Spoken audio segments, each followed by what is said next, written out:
Hello, I'm Stuart Bloor, and being as this is my first video of 2015, I'd like to take this opportunity to wish you a very happy and fish-filled new year. Now, as always, I'm watching the rod while I talk. I don't waste any time. I don't want to spend time making films.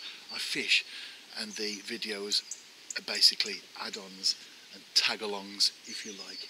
Anyway, it's a bitterly cold day today. I no doubt you can see my breath coming out there. There's a big bright orange thing in the sky. Don't be deceived by that. The temperatures are rock bottom. They're minus. In fact, 2 days ago I was at a football game, and half time there was not even a flake of snow. 45 minutes, well, 30 minutes later, should I say, 30 minutes later, the game was actually called off. You couldn't even see the lines. That's how quickly the snow came down. It's gone since then, but the cold weather has continued. Anyway, I'm a great believer, as you know if you do watch my videos on a regular basis, that as long as your bait's in the water, you've got a chance. And I would say about 99% of the canal today is frozen, but that's no problem because I'm just fishing the 1% that isn't.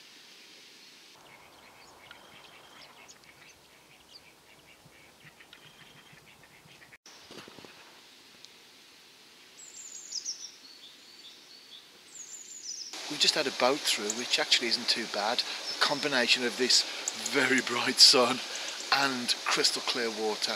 I wasn't that hopeful at the moment. I was expecting it to be a late afternoon when the sun sets, but that's quite good. Need to put some more bait out now though, because it's churned it up obviously.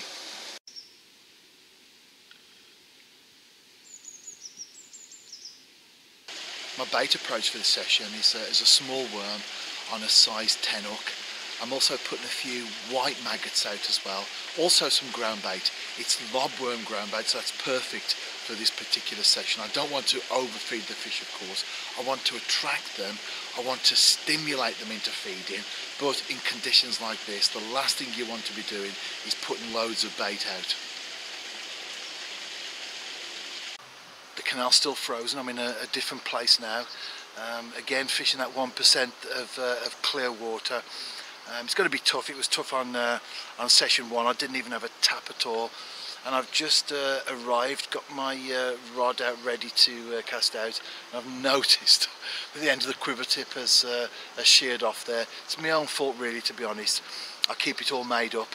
A bit lazy really, isn't it? I think particularly with quiver tip rods you need to be very, very careful, but never mind. At the end of the day, the way I see it is that I want to look after my gear, of course I do, but ultimately it's just a possession, isn't it? The most important thing is I woke up this morning alive, and if I can do the same thing tomorrow and enjoy good health and happiness and peace in between, that's what counts really. And I'm certainly not going to let this rob me of my peace, and hopefully I'll be able to land a fish, or at least get a bite. That'd be a start. Well, this is quite exciting. I've just had my first take of the week so far, albeit my second session. Particularly in the conditions, it's quite good. Anyway, just leaning back to get the net there. The tip's holding up, and I'm about to net this fish. It's a chub.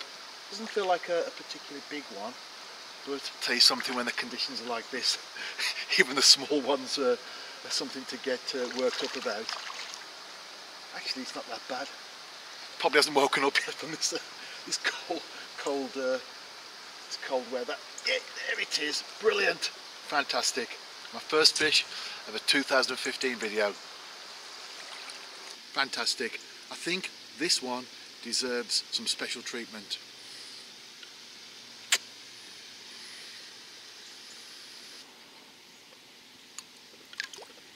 The fish has gone back, as you saw there. I tried to get a good shot and try to get right low onto the water. There's a little bit of like an overflow there, so to speak, so I got into that to release the fish, and realised I've got a bit of a hole in the back of one of my boots, so my feet now, well, the 1 foot is soaking wet. It took me ages to get the camera going. The lens is broken. That's not coming out properly, so it's not a good start, is it, with everything breaking or not working, not functioning properly. Anyway, the most important thing is I am, and if you watched my video last week, you'll know what I'm talking about.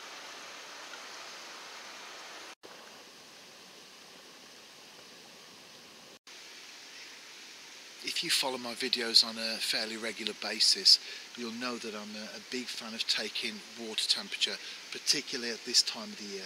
It gives you an idea of what's going on out there, whether the trend is up or down, how low it is, how much feed you need to put out, all that sort of thing.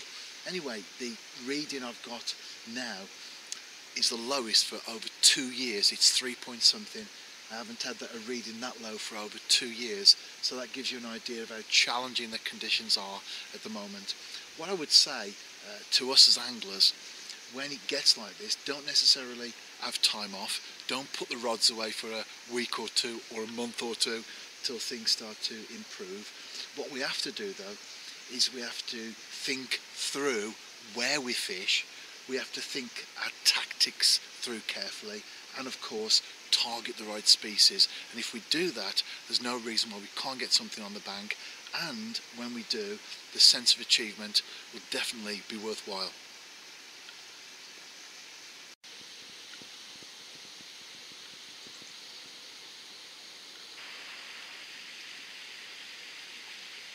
An important part of fishing, as far as I'm concerned, when the conditions are like this, is a flask.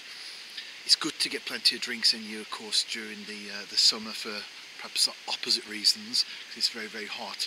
But in the winter, lots of hot drinks are important, I feel.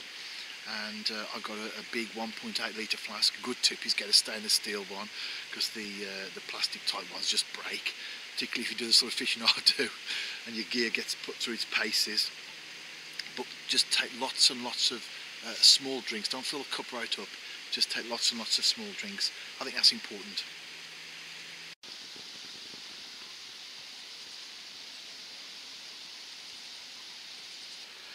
Watching the rod tip there, waiting for a dusk fish. Anyway, on session 1, as I was on the bank, a passerby came along, said he was an angler, asked what I was fishing for. I replied chub, and he commented, a bit late in the year for chub, isn't it? Indicating to me that they are a summer fish.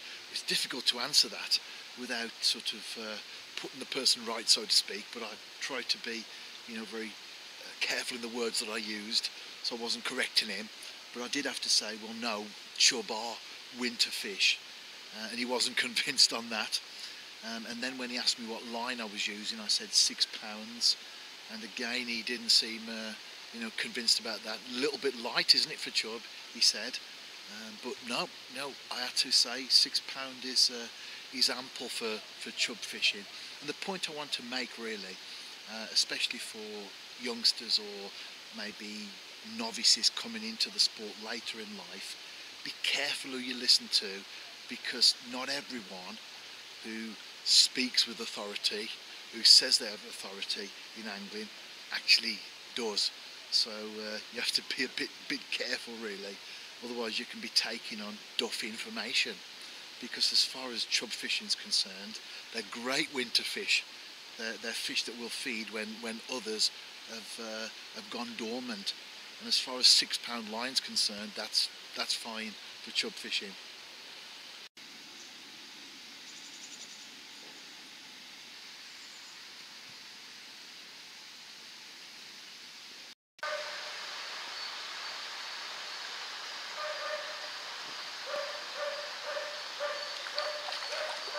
I thought, that's not a chub, and I was right, it's a perch. Not surprising really though, is it, being as I'm fishing with worm.